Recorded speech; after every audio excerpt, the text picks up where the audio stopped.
우리 목사님께서 제 얼굴에 금칠을 하시는 것 같아요.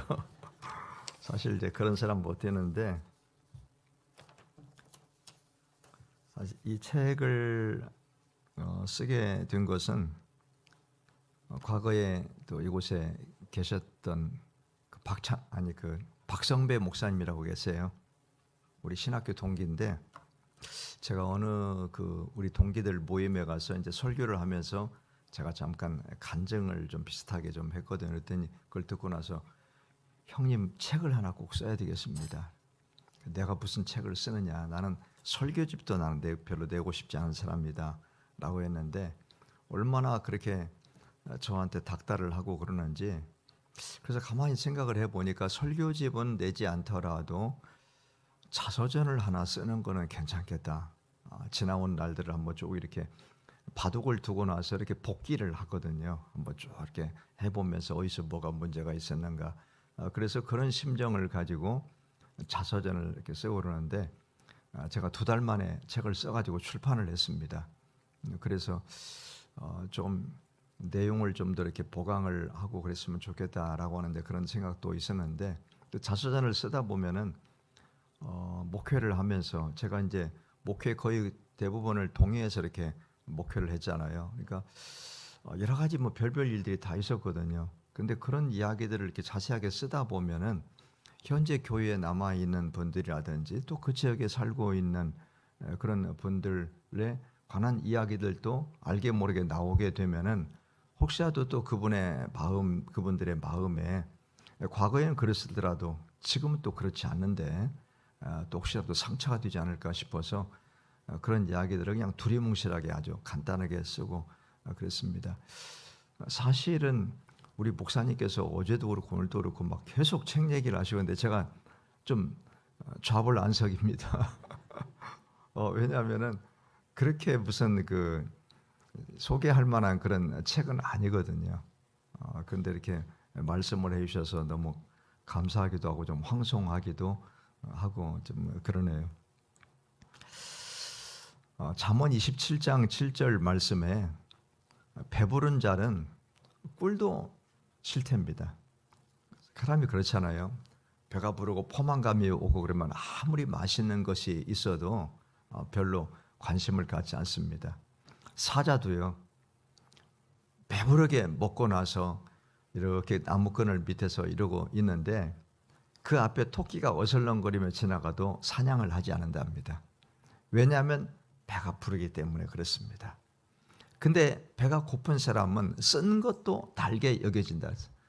식은 밥, 찬밥, 맛없는 거 이런 것들도요, 배가 고프면은 아주 맛있게 여겨지고 이제 그렇게 되는 것입니다. 전에 한번 그런 얘기를 들었어요. 어떤 분이 애가 반찬 투정하고 밥 투정하고 그러면은 밥을 안 준답니다. 그리고 냉장고도 아주 줄로 딱 묶어가지고 풀지 못하게 하는데, 근데 여러분 배가 고프면은요, 뭐 밥이 뭐 설익었다 어쩌다 뭐 반찬이 있다 없다 그런 소리 안 하거든요.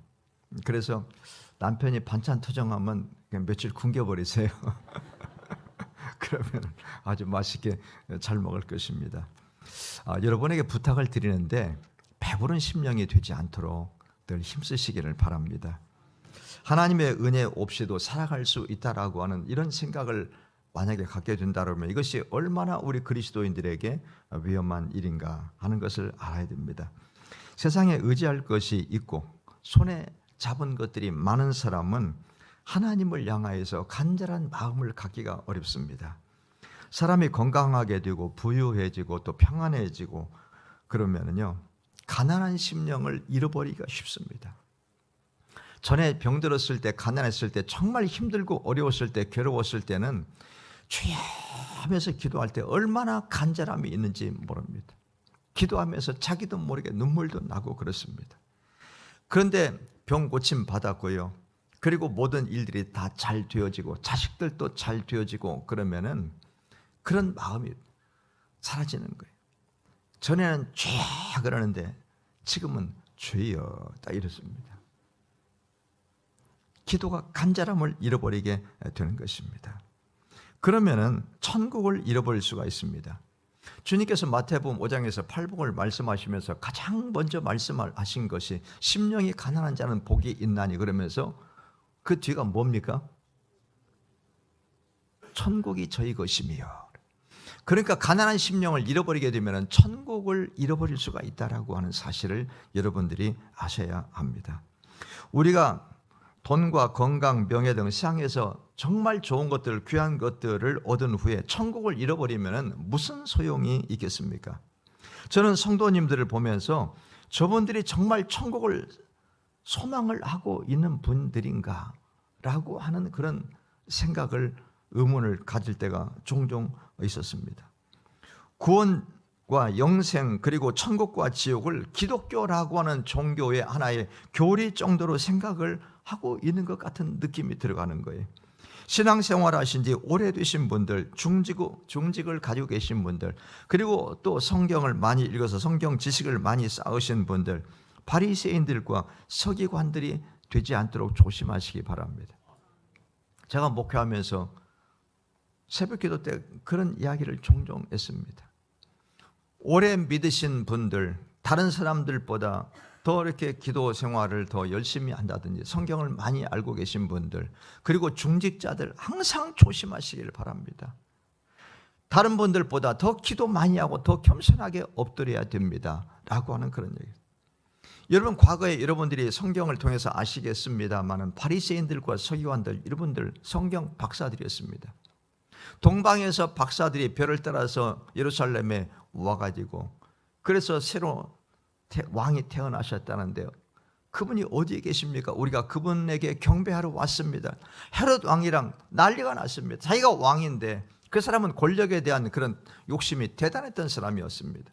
그래서 역사를 보면 성경에 나오지 않지만은 그 권력 때문에 자기 부인과 여러 아들들을 자기가 직접 죽였습니다.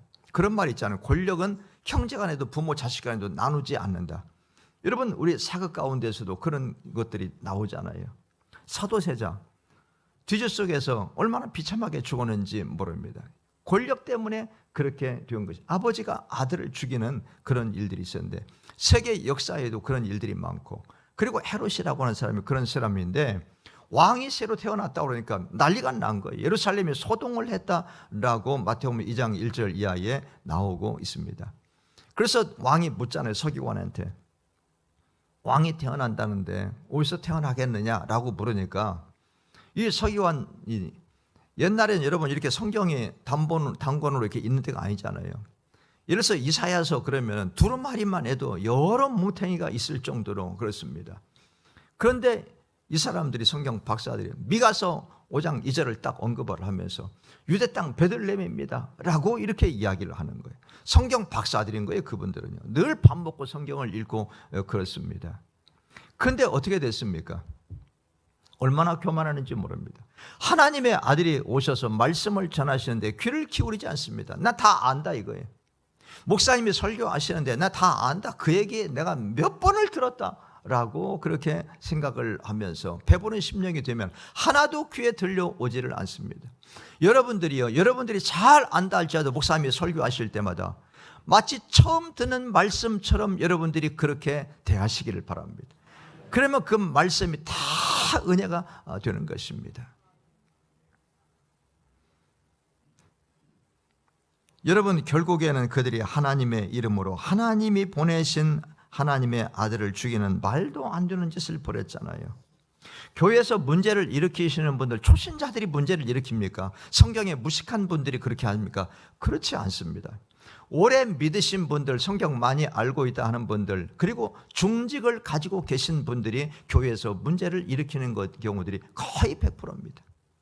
중직자들이 든든히 서면은요, 집사님들 이런 분들이 아무리 난리를 쳐도요, 교회 절대로 끔찍도 하지 않습니다. 그러나 중직자가 요동을 치게 되면은 교회에 난리가 나게 되는 것입니다. 여러분, 왜 이 바리새인들, 서기관들, 대제사장들, 이런 사람들이 이렇게 되었을까요? 유대교가 종교가 되어버렸기 때문인 것입니다. 종교에는 교리와 경전은 있지만은 여러분, 생명이 없습니다. 거기 하나님 계시지 않습니다. 우리 한국의 기독교 종교화가 돼버리면 끝나버리는 것입니다. 중세 시대에 1917년에 종교 개혁이 일어나는데 사실은 종교 개혁이라기보다는 기독교 개혁인 것이죠. 그 당시 기독교는 천주교잖아요. 왜 그러면 마틴 루터라든가 칼빈이라든지 존 낙스라든지 쯔빙글리라든지 이런 분들이 왜 그러면 그 개혁에 목숨을 걸고 수많은 사람들 죽었습니다, 여러분. 그 개혁 운동을 하고 그러면서 왜 그들이 그렇게 일어났습니까? 천주교가 완전히 종교돼 버린 거예요. 종교에 생명이 없습니다. 종교는 죽어버리는 겁니다. 성경 있고 교리도 있고 다 있지만은 생명이 없는 거예요. 그곳에 하나님 계시지 않습니다. 하나님 떠나버리는 거예요. 우리 교회가 종교 집단이 돼버리면 하나님 이곳에 계시지 않습니다.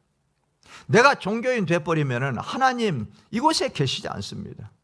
하나님 안 계시면 무슨 소용이 있습니까? 예배당을 멋있게 훌륭하게 잘 지어놓으면 뭐합니까, 여러분? 하나님이 계시지 않으면 아무 소용이 없는 거예요. 천막으로 지어놓은 허름한 예배당이라도 하나님이 그곳에 계시면 그게 바로 진짜 교회인 줄로 믿습니다.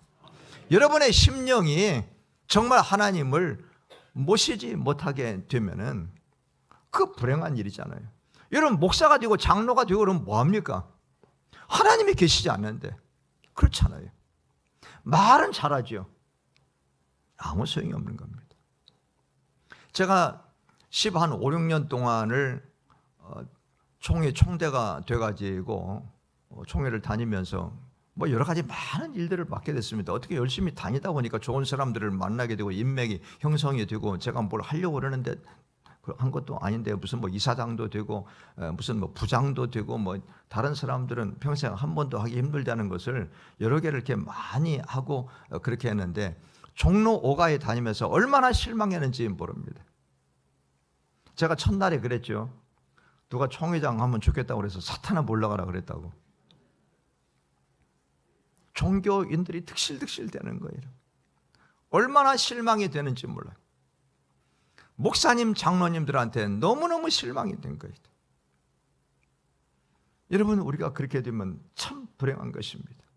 오래 믿으신 분들, 대를 이어서 신앙생활하고 모태신앙인들 조심하시기 바랍니다. 더 겸손하게 하나님 앞에 엎드려야 돼요. 새벽에 나와서 늘 가슴을 치면서 세리처럼 가슴을 치면서 하나님 앞에 기도해요. 바리새인 보세요. 기도하는데 손을 올리고 막 이러면서 거룩하시고 자비로우시고 영화로우신 하나님 그러면서 얼마나. 그런데 세리는 와가지고 가슴을 치면서 주님 죄인입니다. 나를 불쌍히 여겨주시옵소서. 하나님이 누구의 기도를 들으셨다고요? 세리의 기도를 들으셨다고. 그 얘기 들을 때에 바리새인들은 얼마나 속이 뒤집어졌겠어요? 그렇지 않아요? 그렇지 않겠습니까?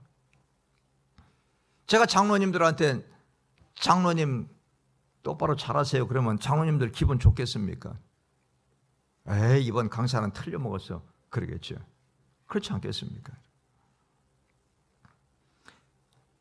여러분도 자신이 충실한 종교인이 되어가는 것은 아닌지 두려운 마음으로 여러분 자신들을 끊임없이 돌아보시기를 바랍니다. 배부른 심령이 되지 않도록 끊임없이 자기 자신을 쳐서 복종시키세요. 바울 사도가 고린도전서 9장 24절 이하에서 뭐라고 말씀을 하고 있습니까? 운동장에서 달려가는 자들이 다 열심히 달리고 그럴지라도 상을 얻는 사람은 하나밖에 없다. 금메달을 하나밖에 없다는 거 아닙니까? 내가 내 몸을 쳐서 끊임없이 복종하게 하면 내가 남에게 전판 후에 도리어 버림을 당할까 두려워합니다 그랬습니다. 바울 사도가 버림을 당한다는 것은 지옥 간다는 거 아니잖아요. 하나님 앞에 상 받지 못하고 면류관 받지 못할까 두려워서 끊임없이 자기 자신을 쳐서 복종시킨다는 거예요. 교만을 꺾어버리기 위해서였다는 것입니다. 죽은 자도 살리는 능력을 가지고 있고 대단하잖아요. 바울 사도. 난지 8일 만에 할례를 받았고 대를 이어서 신앙생활하고 모태신앙이시고 그리고 모든 그런 것들이 다 보장이 되어 있는 대단한 그런 사람이었습니다. 그 요즘으로 말하면 박사학위를 여러 개씩 가지고 있는 목사님이었다라고 하는 것입니다. 얼마나 또 유명했습니까? 대단한 능력을 가지고 계시고 치유의 능력도 있으시고 모든 사람들이 다 이러는데 자기가 혹시라도 교만해서 버림을 당할까 두려워서 자기 자신을 쳐서 복종시킨다라고 그는 그렇게 고백을 하고 있습니다.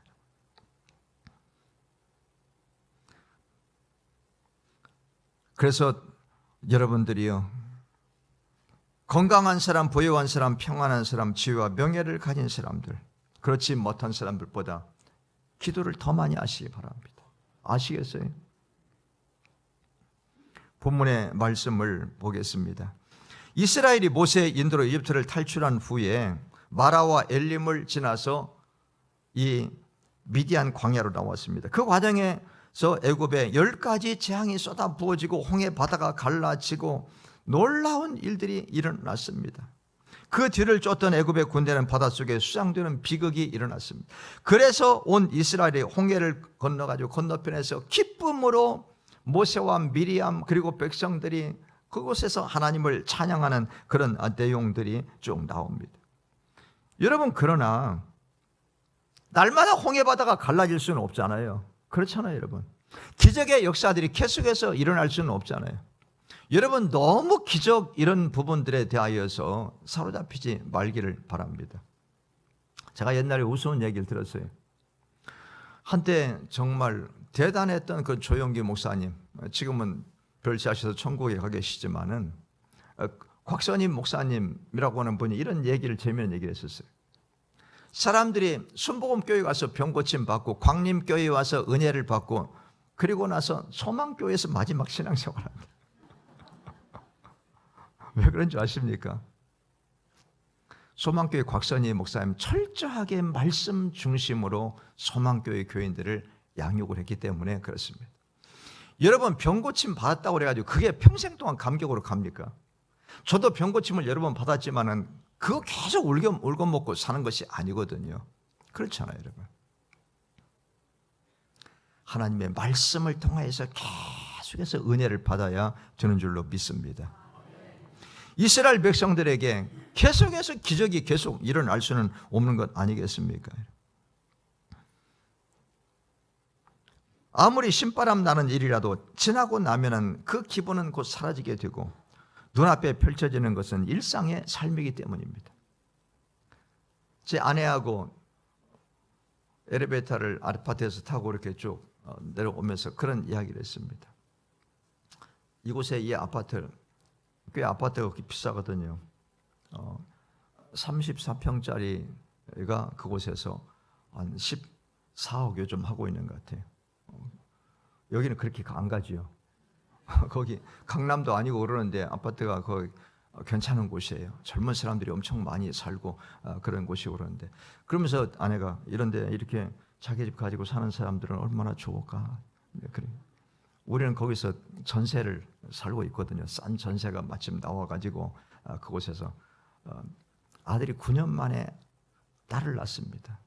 정말 힘들게 가지고 그 금쪽이를 제 아내가 늘 보고 싶었어.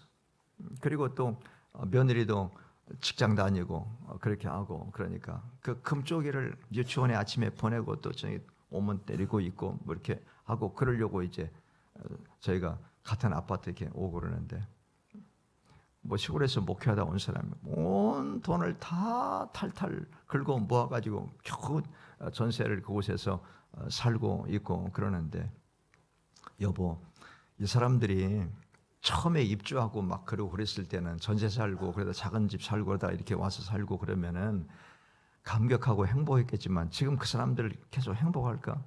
아파트 지금 입주한 지 6년 되고 그러는데 행복할까? 아닙니다.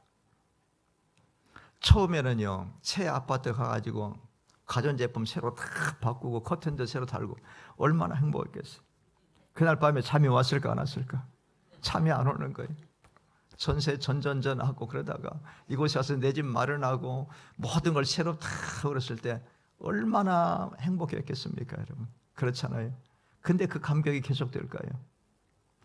그 기쁨과 감격 어디로 사라지고 별것도 아닌 거 가지고 짜증내고 신경질 내고 또 부부간에 싸우고 사내 안 사내하고 이런 경우들이 얼마나 많이 있습니까, 여러분? 그 기쁨과 감격이 끝난 후에 일상의 현실이 내 눈앞에 딱 놓이게 되는 것입니다. 이스라엘 백성들도 출애굽과 홍해바다를 건너고 그러면서 감격을 하고 흥분했지만 그 모든 것들이 가라앉자 일상적인 삶의 문제가 눈앞에 보이기 시작을 했습니다. 어려운 문제가 한두 가지가 아니었습니다. 마실 물부터 시작을 해가지고 일상생활에 필요한 모든 것이 부족했습니다. 그들이 얼마 전까지 살던 이집트 생활과는 너무나도 달랐습니다. 고대 이집트는 나일강 그 유역을 중심으로 넓은 경작지를 가지고 있었습니다. 계속해서 나일강 그 유역이 물이 막 밀고 들어와서 때로는 이렇게 홍수가 나는 것처럼 그러지만 비옥한 옥토가 있어요. 그곳에서 모든 농작물들, 열대 과일들이 너무나도 잘 되는 거예요. 자기들이 마음껏 먹고 남는 것은 또 이웃에 팔아가지고 부를 축적을 할 정도였습니다.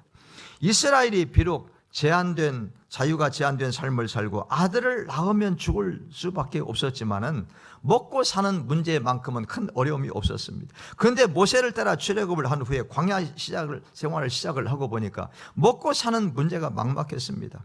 자유를 찾아 나왔지만은 막상 생활이 어려워지자 이집트를 떠난 것이 후회가 됐다, 그런 얘기입니다.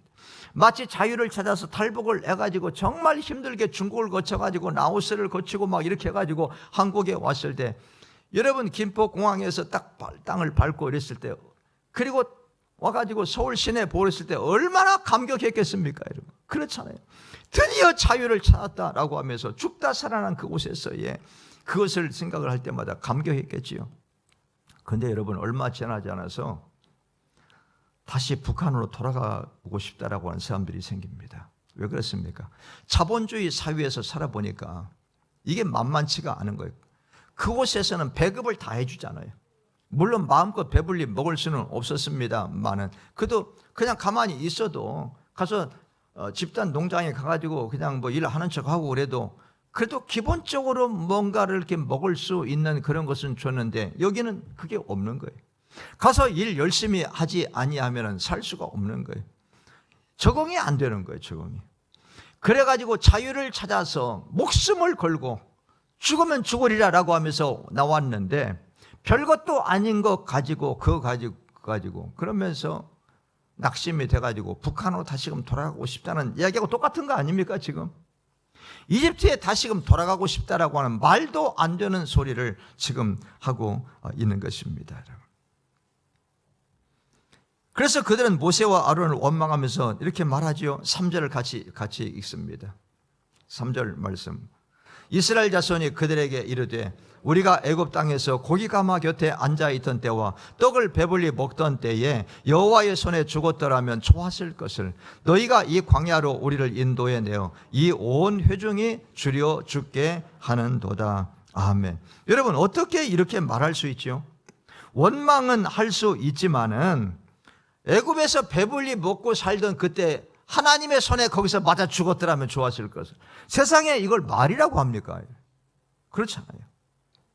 온갖 고생을 하면서 저들을 이곳까지 데리고 왔는데 왜 우리를 이곳에 데리고 왔냐고 시비를 걸고 있으니 이 사람들 정신이 이거 어떻게 된 거 아니에요?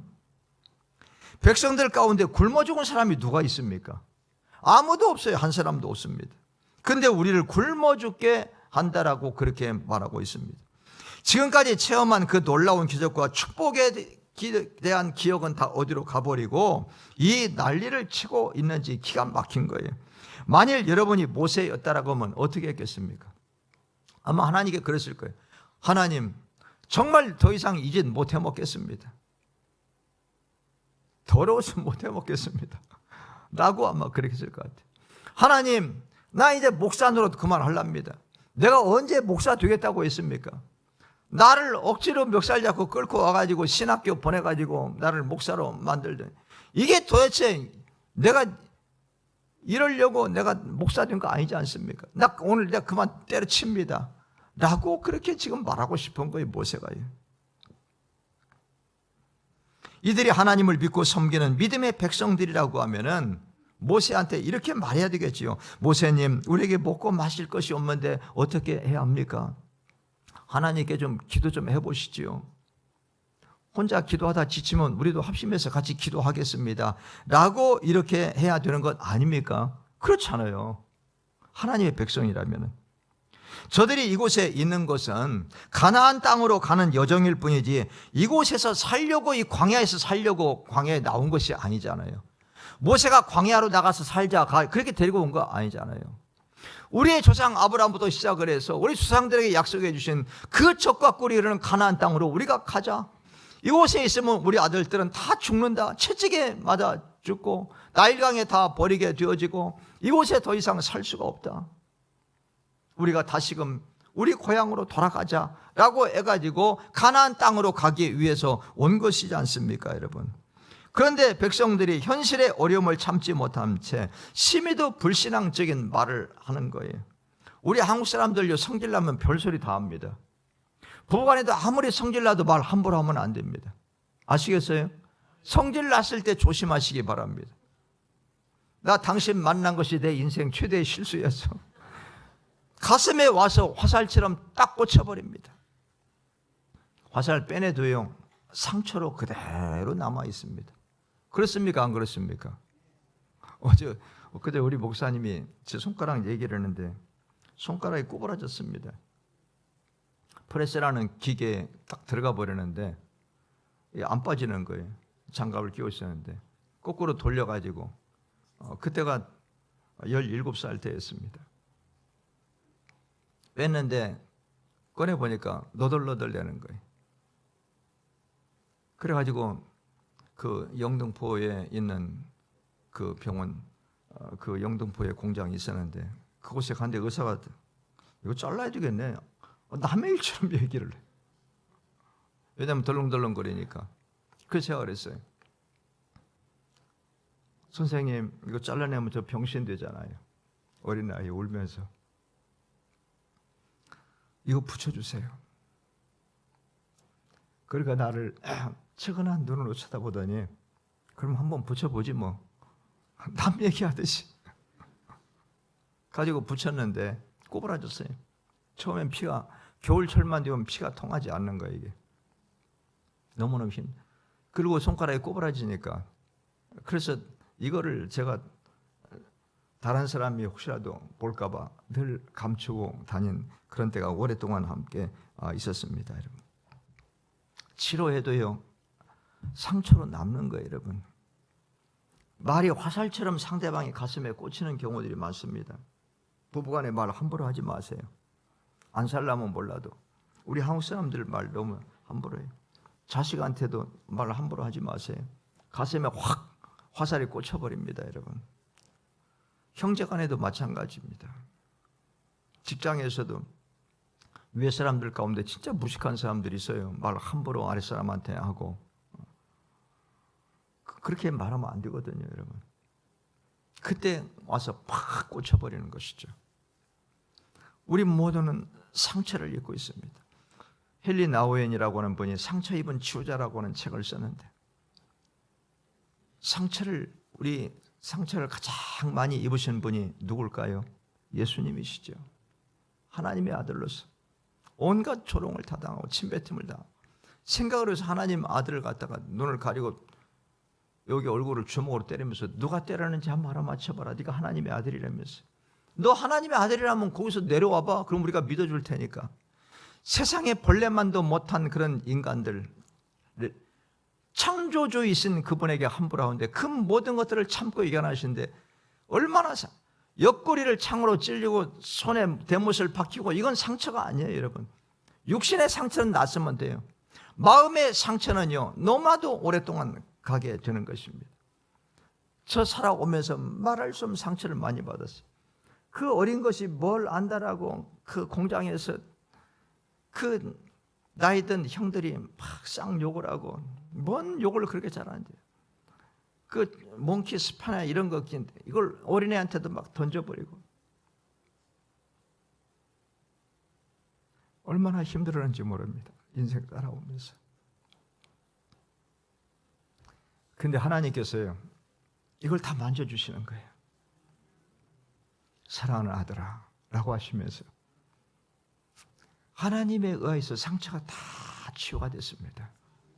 왜냐하면 상처를 가지고 살면은요, 사람 독해지거든요. 악해지고 독해질 가능성이 상당히 많이 있습니다. 여러분의 상처를 우리 주님께서 어루만져 주시길 바랍니다. 그분이 꼭 안아주시면 돼요. 저 청년 시절에 예배당을 들어갈 때마다 하나님께서 저를 이렇게 제 손을 잡아주시고 저를 꼭 끌어안아 주시는 것을 계속 이렇게 오는 거예요. 사랑하는 아들 왔구나 라고 하면서. 그러면은요, 예배당에 와가지고 딱 앉아 있는데 눈물이 비어도 쏟아지는 거예요. 왜냐하면은 하나님 아버지가 나를 안아주시면서 나를 사랑한다고 말씀을 하시는데 말할 수 없는 그런 기쁨이 있는 거예요. 교회 올 때마다, 예배를 드릴 때마다 끊임없이 주님께서 저를 위로해 주시고 그래야 해서, 그래서 제가 이제 완전히 회복이 되어지고 결국은 이제 목사까지 되고 그랬었는데, 하나님이 만져주시면 되는 줄로 믿습니다. 저들이 그냥 이집트로 돌아가겠다는 거예요. 이집트로. 오늘 우리 식으로 하면은 예수 믿어봐야 별 좋은 것도 없으니 예수 안 믿겠다는 거예요. 우리 한국 사람들, 교인들요, 그런 말이 있어요. 성질 나면 천당도 안 간다고 그래요. 기분 나쁘면. 하여튼 기분 안 건드리도록 조심해야 돼. 기분 나쁘면은 안 산다고 그러고, 기분 나쁘면은 때려친다고 그러고, 기분 나쁘면은 천당 안 간다고 그러고. 여러분, 천국은 이 다음에 가봐야 아는 거고 예수를 믿으면 복 받는다더니 이거 다 거짓말이잖아요 라고 소리치는 것입니다. 사랑하는 여러분, 여러분은 왜 예수를 믿습니까? 왜 교회에 다니고 있습니까? 이 땅에서 잘 먹고 잘 살기 위해서 교회 다닙니까? 처음에는 누군가가 예수 믿으면 병도 고침받고 예수 믿으면 잘 되고 막 이런 감언이설에 속아서 이곳에 오셨더라도, 여러분 여기서 예배를 드리고 성경을 읽고 설교 말씀을 듣고 기도하는 가운데에 그게 아니라고 하는 것을 여러분들이 아셔야 하는 것입니다. 잘 먹고 잘 살기 위해서, 유명하고 출세하기 위해서 예수를 믿는 것이 아니고, 구원받아 죄 문제 해결받고 구원받고 하나님의 자녀의 신분을 얻어서 이후에 하나님 나라 가서 영생 복락을 누리기 위해서 우리가 예수를 믿는 것인 줄로 믿습니다. 광야에는 물이 없고 먹을 것이 부족할 수밖에 없습니다. 그렇잖아요. 그래서 광야는 지나가는 곳이지 사는 곳이 아니잖아요. 제가 과거에 이집트 성지순례 가서 이집트에서 버스를 쫙 타고 이렇게 광야를 거쳐가지고 그 이스라엘 땅을 오고 그러면서 제가 그때 깨달았어요. 이스라엘 백성들이 그래서 이렇게 불평하고 원망했구나. 가도 끝이 없는 광야를 지나오는데, 그곳을 오는데 얼마나 힘들었겠어요. 불평하고 원망을 할 만하구나 라고 하는 것이 이해가 되더라고요. 여러분, 그러나 광야는 빨리 지나가면 되는 것입니다. 모세에게 빨리 지나갑시다. 이건 정말 잠시라도 있을 곳이 못 되네요. 우리들 빨리빨리 쫓아갈 테니까 모세님 앞장서서 좀 쌩하고 빨리 달려가시지요 라고 이렇게 말을 하면 되잖아요. 여러분, 우리는 애굽을 나와서 가나안을 향해 가는 순례자들입니다. 교회는 잠깐 쉬면서 목을 축이는 오아시스 엘리움과 같은 곳이에요. 여러분, 아시겠어요? 여러분들이 이곳에 오실 때마다 위로를 받고 새 힘을 얻고 세상에 살면서 힘들고 어려웠던 그런 부분들을 여러분들이 말씀을 통하여서, 기도와 찬양을 통하여서 위로를 받는 곳이에요. 갈증을 심하게 느끼고 있는 가운데에 생수 한 모금을 얻는 곳이 바로 교회인 것입니다. 할렐루야. 그러다가 어느 날 때가 되면은요, 아버지가 부르실 거 아니에요. 얘야, 그동안 고생 많았다. 광야에서 고생 많았지. 이제 그만 올라오거라 라고 하면서 천사를 보내시면은, 하나님 기다리고 기다렸습니다, 감사합니다 라고 하면서 천사의 손을 붙들고 할렐루야 주님을 찬송하면서 하나님 나라에 가게 되는 줄로 믿습니다. 우리의 목적지는 저 멀리 보이는 시온성 하나님의 나라 천국입니다. 저 멀리 배는 나의 시온성, 오 거룩한 곳 아버지 집, 내 사모하는 집에 가고자 한밤을 세웠네. 빈들이나 사막에서 이 몸이 고날지라도 오 내 주 예수 날 사랑하사 날 지켜주시리. 할렐루야. 힘들고 어려울 때마다 눈을 들어서 저 멀리 벼는 하나님의 나라 시온성을 여러분들이 바라볼 수 있기를 바랍니다. 진짜 신앙생활 잘하면 어떻게 되는 줄 아세요? 아버지, 저 빨리 가고 싶어요. 광야에 사는 것이 힘이 드네요. 아버지, 저 빨리 좀 데려가 주세요. 어떤 사람은 그리스도인이라고 하면서 암병 걸려고 했다고 그러니까 하나님 도대체 내가 뭘 잘못한 게 있는데 나한테 왜 이러십니까? 라고 하면서 성질나 가지고 나 교회 안 다니겠다고. 만약에 여러분들 역설이지만은 패러독스지만은 뭔가 이상약을 해가지고 병원에 가는데 의사 선생님이 심각한 표정으로 가족을 좀 오라고, 보호자를 오라고 그럴 때 괜찮습니다. 저한테 말씀을 해주시죠. 의사가 이야기를 합니다. 암병입니다. 그때 얼굴이 하얘지고 다리가 후들후들거리고, 여러분 그러면 안 됩니다. 큰 소리로 할렐루야 그러면 의사가 이 양반이 충격받아서 돌았나 이렇게 생각할 수 있으니까 속으로, 겉으로는 하지 마시고 속으로 할렐루야, 주님 드디어 저를 불러주시는군요. 아멘, 감사합니다. 이렇게 말할 수 있는 여러분들 되시기를 주님의 이름으로 축원합니다. 의사 선생님이 완전히 충격을 받아가지고 도전을 받아가지고, 종교가 뭡니까? 저 예수 믿는 사람입니다. 예수 믿으면 그렇게 됩니까? 글쎄요, 다른 사람들은 모르겠는데 저는 그러네요. 의사 선생님이 나도 당신이 믿는 예수 나도 믿고 싶습니다 라고 하는 이런 고백을 하도록 만들어 가시는 여러분들 되시기를 바랍니다. 그렇잖아요, 여러분. 어떤 사람들은 내가 잘 먹고 잘 살고 출세하고 유명하고 잘 되고 그러면은 나 때문에 감동받아 사람들이 예수를 믿을 거라고 생각하는 이상한 사람들이 있는데, 여러분 예수를 안 믿어도 잘 먹고 잘 살고 재벌 부자 얼마나 많이 있는 줄 아십니까, 여러분? 그렇잖아요. 예수 안 믿는 사람들 가운데 부자가 더 많습니다.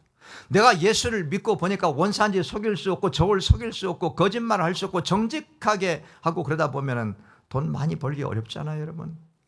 그렇지 않습니까, 여러분?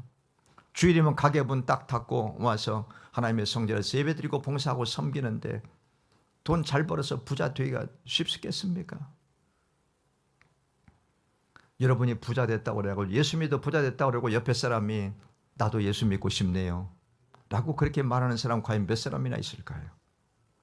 그런데 내가 당신처럼 내가 되면은 나는 정말 못 살 것 같은데, 난 중래 사내할 것 같은데 어떻게 당신의 얼굴은 항상 평안합니까? 얼굴이 빛이 납니까? 저 예수 믿습니다. 그렇습니까? 당신이 믿는 예수 나도 믿고 싶네요 라고 이렇게 고백을 할 수 있어야 되는 거 아닙니까? 여러분 주변에 있는 사람들에게 감동을 주고 도전을 주고 충격을 줄 수 있는 신앙생활을 할 수 있기를 바랍니다. 우리는 모든 곳에서 모든 일을 통하여서 하나님의 영광을 나타낼 수가 있는 거예요. 자녀가 서울대학에 들어갔다든지 아니면은 뭐가 됐다든지 의사가 됐다든지 막 주변에서 부러워하면은 아닙니다. 하나님의 은혜입니다. 하나님이 우리를 불쌍히 여겨주셨습니다 라고 이렇게 말해야 되지. 우리 자식이 좀 머리가 좋습니다. 날 닮았나 봐요. 절대로 그런 소리 하면은 안 됩니다. 얼마나 비싼 쪽집게 과일을 시켰는데요, 이런 소리 하면 안 됩니다. 다 하나님의 은혜지요 라고 이렇게 고백을 할 수 있어야 되는 줄로 믿습니다. 천국 가는 것이 쉽지 않다는 것을 아셔야 됩니다. 그래서 존 버년이라고 하는 분이 성경 다음으로 많이 익히고 있는 베스트셀러가 철로 역정이잖아요. 안 읽어보신 분들은 꼭 읽어보시길 바랍니다. 철로 역정이 무슨 뜻입니까? 하늘 가는 길로 역정, 만만치가 않다, 힘들다는 것입니다. 끊임없이 그 책을 보면은요, 그 기독교인을 끊임없이 미혹을 하고 어떤 때는 막 회방을 놓고 괴롭히고, 오늘로 말하면 병들게도 만들었다가 또 어렵게 만들고 또 망하게 또 사업이 잘못되게도 만들고 그래가지고 예수를 믿으면 무슨 소용있나 이런 소리를 막 하게 만들면서 교회 못 가게 만들려고 마귀가 별짓을 다 꾸민다, 그런 이야기입니다. 철로 역정입니다. 저 높은 곳을 향하여 날마다 나아갑니다. 여러분 힘들고 어렵지만 우리는 그 길을 포기할 수 없습니다. 저를 따라서 하시기 바랍니다. 무슨 일이 생기면은요, 난리법석 떨지 마세요. 내가 교회 열심히 다니고 그러는데 뭔 이런 일이나 그렇게 하지 마시기 바랍니다. 따라서 하시기 바랍니다. 그러려니 그냥 그러려니 하세요. 그러려니. 다른 사람들에게 생기는 일들 나에게도 생기는 거예요. 그렇잖아요. 암병이 수도 없이 많이 생긴다는데 나한테도 생길 수 있는 거 아닙니까? 제가 그랬잖아요. 홍수가 났는데 예수를 믿는 집만 안 떠내려가냐고요. 가뭄이 왔는데 예수를 믿는 집에 논과 밭에만 비가 내리냐고요. 아니잖아요, 여러분. 그냥 남들 겪는 일들 나도 겪는데 문제는 그 가운데서도 하나님의 영광을 나타내고 하나님의 놀라운 은혜가 임하는 거예요. 고난 가운데서 하나님의 은혜가 임하는 거예요. 건강하고 평안하고 형통할 때는 깨닫지 못했던 하나님의 음성을 그때 듣는 거예요. 그래서 고난이 축복이라고 하는 역설적인 말이 나오게 된 것입니다. 이 땅의 삶은 금방 끝납니다. 순식간에 지나갑니다. 제가 강원도 동해로 내려간 지가 엊그제 같은데 42살 그 청춘 때 내려간 데 엊그제 같은데 제가 72살이 됐잖아요. 이제 얼마나 순식간에 지나가는지 모릅니다. 좀 있으면 금방 아버지가 오라고 그러실 것 같아요. 그렇잖아요. 30년 쭉 지나가는데 제가 앞으로 30년 살겠습니까? 너무 오래 살까 봐 항상 걱정이 되는 겁니다. 그냥 너무 오래 살아가지고 죽지도 않아가지고 요양원에 가 있고 요양병원에 가가지고 이러고 누가 내 손발 다 묶어놓고 이러고 세상에 이거처럼 비극이 어디가 있어요? 건강할 때 죽어야지요. 그렇지 않습니까? 치매가 와가지고 내 아들 딸한테도 뭐 아저씨 아줌마 뭐 그러고 뭐 이러면 곤란하잖아요. 그게 제일 무서운 거예요. 하나님 너무 오래 살지 않게 해주세요. 너무 오래 살지 않게 해주세요. 건강하게 살다가 휙 가게 해주세요. 라고 하는 그게 기도의 제목입니다, 여러분. 우리 마지막에 바울처럼 이렇게 고백하면 됩니다. 디모데후서 4장 7절 8절 같이 읽습니다. 나는 선한 싸움을 싸우고 나의 달려갈 길을 마치고 믿음을 지켰으니 이제 후로는 나를 위하여 의의 멸류관이 예비되었으므로 주곧 어려우신 재판장이 그날에 내게 주실 것이며 내게만 아니라 주의 나타나심을 사모하는 모든 자에게 도니라. 아멘. 꼭 암송하셔야 됩니다. 주님, 저도 마지막 죽을 때 내 사랑하는 아들, 딸들, 가족들이 내 임종을 지켜보기 위해서 다 둘러싸고 있을 때에 주님, 저도 이렇게 고백하게 해주세요. 만약에 우리 아버지, 어머니가 내 눈앞에서 마지막에 가쁜 숨을 몰아쉬면서 이런 고백을 하고 얘야, 천국에서 만나자. 예수 잘 믿다가 오너라. 라고 하는 그 말을 남겼을 때 평생 동안 그게 내 속에서 감동으로 남아있지 않겠습니까? 나도 우리 아버지 어머니처럼 신앙생활하다가 천국 가야지 라고 생각이 들지 않겠습니까? 모태신앙인데 예수를 안 믿고 뺀질뺀질 거리던 내 아들놈도 내가 마지막에 그 모습을 보일 때에 나도 우리 아버지처럼 우리 어머니처럼 신앙생활 잘하다 천국 가야 되겠다 라고 하는 그 생각을 하면서 장례식 끝나고 교회 다시 나가지 않겠어요? 모세는 적과 꿀이 흐르는 곳 조상들이 약속받은 땅에 대한 희망으로 마음이 설레고 있는데 백성들은 가나안에 대한 희망보다는 당장 눈앞에 있는 먹고 사는 문제에 사로잡혀서 모세를 향하여서 원망을 하고 있습니다. 그동안 고생을 얼마나 했다고, 차라리 애굽에서 채찍에 맞아 죽었더라면 좋았을 것이라고 하는 말도 안 되는 소리를 하냐고요. 이럴 때는 두 가지 방법이 있습니다. 그거보다 더 끔찍한 일을 딱 보내버리면 됩니다. 별것도 아닐 가지고 징징거리고 그러면요, 뭐 암병이 오든지 교통사고 나가가지고 그냥 죽다가 살아나든지 그러면은요 더 이상 불평 원망하지 않습니다. 아니면 그 문제를 딱 해결해 주시든지 그렇게 하면 되는 것이죠. 그러나 자비로우신 하나님께서는 저들에게 먹을 것을 주셨는데 그것이 바로 만나와 메추라기입니다. 저들이 저럴 때마다 모세는 화가 나가지고 견딜 수 없는데 하나님은 아이고 이것들이 언제나 철들어가지고 사람 구실을 하나. 우리 어린 자식들 보면 그러잖아요. 어린 자식하고 말도 안 되는 소리인데 싸우지 않잖아요. 아유 혀를 차잖아요. 저게 언제나 철들어서 사람 구실을 해야 해. 그러지 않습니까? 그리고 기다려 주시잖아요. 하나님도 바로 그렇습니다, 여러분. 11절 12절을 같이 읽겠습니다. 여호와께서 모세에게 말씀하여 이르시되 내가 이스라엘 자손의 원망함을 들었노라. 그들에게 말하여 이르기를 너희가 해질 때에는 고기를 먹고 아침에는 떡으로 배부르리니 내가 여호와 너의 하나님인 줄 알리라 하라 하시니라. 아멘. 저 젊었을 때요, 제 속에 불이 들어 있거든요. 제가 열정적인 그런 삶을 살아오고 그런데 우리 장 목사님도 약간 비슷하신 것 같아요. 젊었을 때 교인들을 막 뺀질거리고 뭐하고 그러면 막 속에서 불이 나가지고 견딜 수가 없었어요. 그런데 제가 60이 넘어가니까 그때 철이 들기 시작을 하면서 그걸 볼 때마다 아이고 좀 있으면 철 들겠지. 근데 여러분 초신자가 그러면요 속상하지 않아요.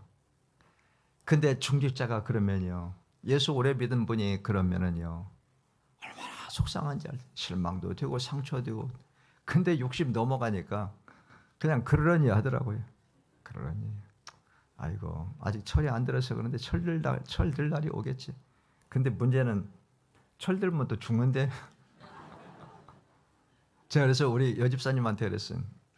하도 남편이 속썩여가지고, 집사님 남편이 철 들고 일찍 죽어가지고 과부 소리 듣는 게 나아 아니면은 그냥 철 안 들었어도 오래 사는 게 좋아. 아이고 과부 소리 듣는 것보다 낫지요. 우리 하나님 정말 멋지신 분이잖아요. 할렐루야. 하나님께서는 우리 인생에 먹고 사는 문제를 모르는 분이 아니시잖아요. 모른 척 하시는 분 아닙니다. 누구보다 우리의 삶에 관심을 가지신 분입니다. 그래서 오병 이어가지고 해가지고 큰 배불리 먹이지 않습니까? 병든 자들을 다 고쳐주지 않습니까? 하나님은 우리에게 무엇이 필요한지를 다 아시는 분이에요. 모르면 하나님 아니죠. 그렇지 않습니까? 저는 여러분들이 뭐가 필요한지 잘 모르죠. 우리 담임 목사님도 잘 모르잖아요. 근데 하나님은 아시잖아요. 할렐루야. 모르면 하나님 아니시잖아요. 이와 같이 우리의 필요를 다 알고 계시지만 그러나 우리가 그것을 당신께 구하기를 원하세요? 아유, 알면 그냥 주시면 되지. 아니에요. 하나님이 정해놓으신 방법이에요. 에스겔 36장 33절에 36절을 같이 읽겠습니다. 주 여호와께서 이같이 말씀하셨느니라. 내가 너희를 모든 죄악에서 정결하게 하는 날에 성읍들의 사람이 거주하게 하며 황폐한 것이 건축되게 할 것인즉 전에는 지나가는 자의 눈에 황폐하게 보이던 그 황폐한 땅이 장차 경작이 될지라. 30절. 사람이 이르기를 이 땅이 황폐하더니 이제는 에덴 동산 같이 되었고 황량하고 적막하고 무너진 성읍들에 성벽과 주민이 있다 하리니 너희 사방에 남은 이방 사람이 나 여호와가 무너진 곳을 건축하며 황폐한 자리에 심은 줄을 알리라. 나 여호와가 말하였으니 이루리라. 아멘. 하나님께서 이스라엘 회복시켜 주신다는 거예요. 바벨로 끌려갔던 자들. 그래서 완전히 예루살렘이 황폐화돼 가지고 들짐승이나 사는 곳이 되고 풀이 막 무성하고 그러는데 그곳을 다시금 완전히 회복하게 해주시고 수많은 사람들로 하여금 발디딜 곳이 없도록 그렇게 만들어 주시겠다라고 하는 그런 회복에 관한 말씀을 하신 것입니다. 놀라운 축복에 대한 약속이죠. 그러나 이를 이루기 위해서는 하나의 조건인데 그것은 그들이 하나님의 약속을 저들이 붙들고 하나님이 이렇게 약속을 해주셨잖아요. 이것을 빨리 우리에게 이루어 주시옵소서라고 그렇게 구하여야 한다고 하셨습니다. 그러니까 하나님께서는 그들에게 무엇이 필요한지를 다 알고 계시지.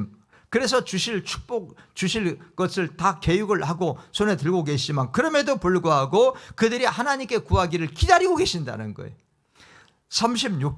37절 38절을 또 같이 읽겠습니다.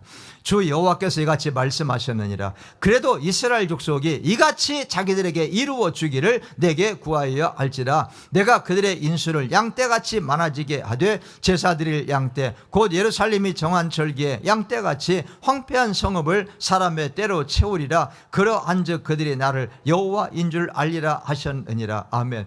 6월절 절기가 되면은 수많은 백성들이 하나님 앞에 제사를 드리고 양떼를 끌고 오는데 사람마다 양이 더 많았다는 것입니다. 그렇게 예루살렘을 만들어 주시겠다라고 말씀을 하셨는데 조건이 뭐예요? 그래도 네가 나에게 구하여야 할지라. 할렐루야. 얼마나 감사합니까? 그냥 주시면 뭐라고 그래요? 채소가 좋았다고 그래. 나는 운이 좋은 사람이야 라고 배부른 심령으로 배를 두드리는 것입니다. 예레미야 29장 11절에 13절도 같이 읽겠습니다. 여호와의 말씀이니라 너희를 향한 나의 생각을 내가 아나니 평안이요 재앙이 아니니라 너희에게 미래와 희망을 주는 것이니라 너희가 내게 부르짖으며 내게 와서 기도하면 내가 너희들의 기도를 들을 것이요 너희가 온 마음으로 나를 구하면 나를 찾을 것이요 나를 만나리라. 아멘. 얼마나 감사해요. 하나님께서 우리를 향해서 가지고 계신 계획은 평안이래요. 미래와 희망이라고 하십니다. 그리고 여러분이 하나님께 부르짖어 기도하면 응답해 주신다고 했습니다. 여러분, 하나님을 또 만나기 원하는 사람은 만나주겠다고 하셨습니다. 하나님은 여러분의 간절한 기도를 기다리고 계십니다. 기도하는데 돈이 드는 거 아니잖아요. 지식이 필요한 것도 아니잖아요. 뭐가 있어야 되는 거 아니잖아요. 아무것도 학벌이 필요한 것도 아니지 않습니까? 여러분, 그렇잖아요. 대표 기도하는 거 아니잖아요. 말을 꼭 잘해야 되는 것도 아니잖아요. 주여라고. 어떤 경우에는 그렇지 않습니까? 여러분, 어떤 때는 기도가 탁 막힌 때도 있었대. 그런 때는 뭐라 그래요? 아버지 아시지요? 아버지 다 아시지요? 내 형편과 사정을 아시고 내 마음 아시지요? 라고 하면서 그냥 우는 거예요. 그러면 하나님께서 나를 불쌍히 여겨주시고 이루어 주시는 줄로 믿습니다. 그러나 광야에 이스라엘 백성은 하나님께 구하지 않고 계속 불평과 원망만 늘어놓았습니다. 16장 17절 8절을 같이 읽습니다. 아침에는 너희가 여호와의 영광을 보리니 이는 여호와께서 너희가 자기를 향하여 원망함을 들으셨습니다. 우리가 누구이기에 너희가 우리에게 대하여 원망하느냐. 모세가 또 이르되 하나님 여호와께서 저녁에는 너에게 고기를 주어 먹이시고 아침에는 떡으로 배불리시리니 이는 여호와께서 자기를 향하여 너희가 원망하는 그 말을 들으셨습니다. 우리가 누구냐. 너희의 원망은 우리를 향하여 함이 아니요 여호와를 향하여 함이로다. 아멘. 부탁드리는데 목사님 향하여서 원망하지 마세요. 그거 참 안 좋은 겁니다. 그렇게 원망하는 사람 치고 믿음 좋은 사람 못 봤습니다. 좋았던 믿음도 다 무너져 내려버리고 맙니다. 절대로 주의 종에게 원망하지 마세요. 하나님이 내 종 내가 세웠는데 내 종을 향하여서 네가 원망하고 그러는 것은 나를 향하여서 원망하는 거야 라고 하나님께서 그렇게 말씀을 하시는 거예요. 어려운 일 있을 때 기도하면 되는데 하나님은 우리의 기도를 기다리고 계시는데 왜 사람들은 기도 외에 자꾸만 다른 쪽으로 눈을 돌리고 다른 일에 관심을 가지고 계실 걸까요? 그것은 마귀 사탄이 우리로 하여금 기도하지 못하게 하는 거예요. 왜? 기도하면 우리를 이겨먹을 수 없으니까. 기도하면 우리를 절대로 넘어뜨릴 수 없으니까. 넘어뜨렸는데도 다시 일어나 버리니까. 우리의 기도를 방해하는 것은 그것이 무엇이든지 다 마귀입니다. 우리의 기도 시간을 빼앗는 것은 전부 마귀입니다. 사탄아 물러가라 라고 외쳐야 되는 것입니다. 기도같이 쉬운 일이 어디가 있겠습니까? 누구나 다 기도할 수 있잖아요. 그러나 누구나 다 기도하지 않습니다. 신기합니다. 돈 들어가고 힘 들어가는 것도 아닌데 기도하지 않습니다. 참 안타깝습니다, 여러분. 하나님은 12절에서 내가 여호와 너의 하나님인 줄 알라고 하셨습니다. 얼마나 감사합니까? 우리는 고아가 아닙니다. 불쌍한 인생이 아닙니다. 하나님은 우리의 아버지십니다. 주님은 마태복음 6장 25절 이하에서 먹고 사는 문제를 가지고 고민하고 염려하지 마라. 그거 다 고아, 불쌍한 사람들이나 하는 것이다. 너희 고아 아니잖아. 내가 아버지잖아. 예수 안 믿는 사람이나 하는 거야 라고 그렇게 주님이 말씀하셨습니다. 마태복음 6장 30절에서 너희 하늘아버지께서 너희의 필요를 다 알고 계신다고 하셨습니다. 얼마나 감사합니까? 아버지가 다 아신대요. 아버지가 아신대. 내 남편, 내 아내, 내 부모, 형제 날 몰라도 주님은 아신대요. 주님이 아시면 족하리. 그 복음 찬송이 있잖아요. 주님이 아시면 된다. 할렐루야. 만나 이야기는 하나님의 은총의 사건이면서 동시에 인간의 불신앙에 대한 경고이기도 합니다. 출애굽이라는 하나님의 놀라운 은총을 입었으면서도 하찮은 어려움 때문에 그 놀라운 구원의 은총을 망각해버린 채 원망이나 일삼는 사람들에 대한 경고입니다. 출애굽시켜 주신 하나님, 구원해 주신 하나님께서 어찌 그 사랑하는 백성들을 광야에서 목말라 죽도록 그냥 놔두시겠습니까? 말이 되는 소리를 해야지요. 우리 하찮은 인간도 자기 자식이 잘못되고 죽고 망하는 것 결코 원하지 않잖아요. 자식이 잘 되면 그렇게 기쁠 수가 없잖아요. 내가 잘 되는 것보다 더 기쁘잖아요, 여러분. 하나님을 몰라도 너무 모르는 거예요. 그래서 하나님께서는 호세아 선지자를 통하여서 뭐라고 그래요? 내 백성이 지식이 없으므로 망하는도다. 무슨 지식? 하나님을 아는 지식이 없어서 망한다는 거예요. 그렇게 예수를 오래 믿고 성경을 많이 읽고 설교를 많이 들었는데 내 백성이 나를 아는 지식이 없어서 망한다고 하나님이 탄식하시면 되겠냐고요, 여러분. 그리스도인들이 하나님을 잘 모르면 하나님을 어떻게 잘 섬기겠습니까?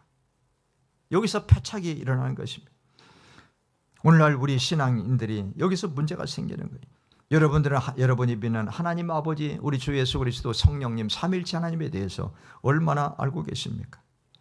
하나님께서는 이스라엘 백성들이 아우성치지 않아도 난리 법석을 떨지 않아도 만나를 분명히 주셨을 것입니다.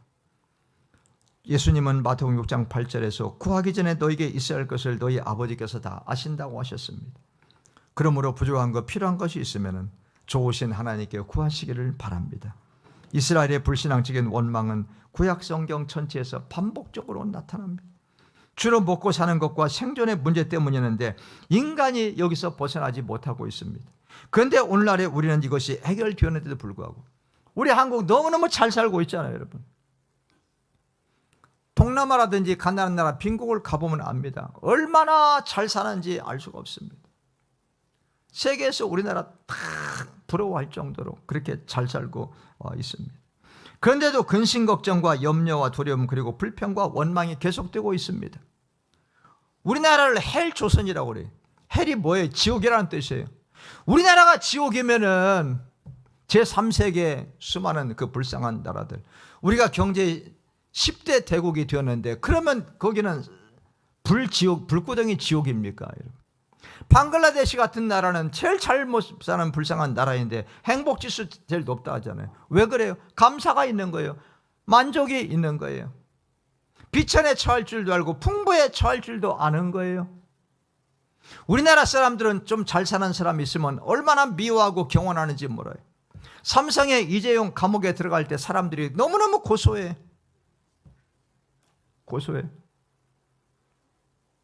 부자가 망했다라고 하면 그렇게 신날 수가 없어. 그래서 그 못된 놈의 말이 있잖아요. 사돈이 논을 사면 배가 아프다고. 사돈이 논 사면 기뻐야지 왜 배가 아파요? 이 못된 놈의 이 국민성을 이걸 뽑아내버려야 돼요. 뭘로? 예수 그리스도의 십자가를 통하여서 뽑아내버려야 될 줄로 믿습니다. 큰 교회가 어려움이 생기고 그러면 주변에 있는 교회들이 좋아해요. 업종이 같아서 그런가 봐. 이웃 가게 잘못되고 망했다고 그러면 그 손님 우리 가게로 오겠지라고 그러는지 모르겠어요. 여러분 왜 이렇게 암병이 제일 많잖아요. 왜 그래요? 왜? 원망하고 미워하고 불평하고 그걸 또 스트레스라고 하는 멋있는 단어로 또 포장을 해. 탐욕 때문에 그래. 탐욕 때문에. 만족이 없는 거예요. 만족을. 풍부에 처할 줄도 알고 비천에 처할 줄도 알고 내가 모든 배부름과 배고픔에 일체의 비결을 배웠더라고 하는 성경을 읽으면 뭐예요? 그렇게 안 사는데 하나님 한 분만으로 만족해야 되는데 바람과 같은 세상의 헛된 것들 잡으려고 그렇게 애를 쓰는 거예요. 예수 한 분으로 만족하며 사는 것이 신앙인 줄로 믿습니다.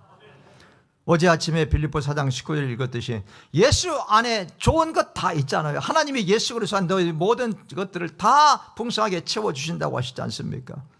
예수님 한 분이면 되는 거예요. 광야에 만나는 바로 예수 그리스도입니다. 요한복음 6장 32절에 35절을 보면 여러분 같이 읽을까요? 예수께서 이르시되 내가 진실로 너에게 이르노니 모세가 너에게 하늘로부터 떡을 준 것이 아니라 내 아버지께서 너에게 하늘로부터 참떡을 주시나니 하나님의 떡은 하늘에서 내려 세상에 생명을 주는 것이니라. 그들이 이르되 주여 이 떡을 항상 우리에게 주소서. 예수께서 이르시되 나는 생명의 떡이니 내게 오는 자는 결코 줄이지 아니할 터이요 나를 믿는 자는 영원히 목마르지 아니하리라. 예수님이 우리의 생수예요. 예수님이 생명의 떡입니다. 예수님의 이름으로 예수님으로 인하여서 부족함이 없는 삶을 살아가신 여러분 되시길 주의 이름으로 축원합니다.